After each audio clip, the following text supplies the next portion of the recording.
দেশ বিদেশের বাছাই করা খবর নিয়ে সর্বদাই সত্য সন্ধানী ই নিউজ ভারত। নমস্কার, ই নিউজ ভারতে আপনাদের সকলকে স্বাগত। শুরু করছি ওয়েদার আপডেট। আবহাওয়ার খামখেয়ালিপনায় গতকাল যে পরিমাণ বৃষ্টি হবার কথা ছিল সেই পরিমাণ বৃষ্টি হয়নি রাজ্যের কোনো অংশেই। ভারী থেকে অতি ভারী এমনকি চরম ভারী বর্ষণের সাক্ষী থেকেছে শুধুমাত্র পূর্ব মেদিনীপুর এবং দক্ষিণ চব্বিশ পরগনা। কাল সন্ধ্যার দিকে উত্তর চব্বিশ পরগনায় সামান্য হালকা বৃষ্টি হয়েছে, তবে ভারী বৃষ্টি হয়নি। একেবারে শেষ মুহূর্তে নিম্নচাপের মূল অংশ দক্ষিণ পশ্চিম দিকে ঝুঁকে পড়ায় কলকাতা, হাওড়া, হুগলিতে ভারী বৃষ্টির পূর্বাভাসের তালিকা থেকে বাদ পড়েছে এই 3 জেলা।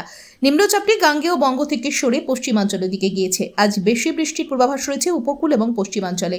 আজ ভারী বৃষ্টির লাল সতর্কতা পশ্চিম মেদিনীপুর, ঝাড়গ্রাম, মাঝারি থেকে ভারী বৃষ্টির কমলা সতর্কতা দক্ষিণ চব্বিশ পরগনা, পূর্ব মেদিনীপুর, পুরুলিয়া, বাঁকুড়া, মাঝারি মানের বৃষ্টির সতর্কতা কলকাতা, হাওড়া, হুগলি, উত্তর চব্বিশ পরগনা, পূর্ব বর্ধমান এবং পশ্চিম বর্ধমানে।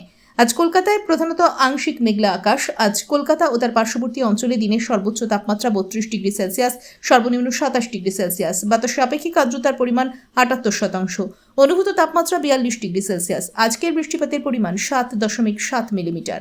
ব্যুরো রিপোর্ট, ই নিউজ ভারত।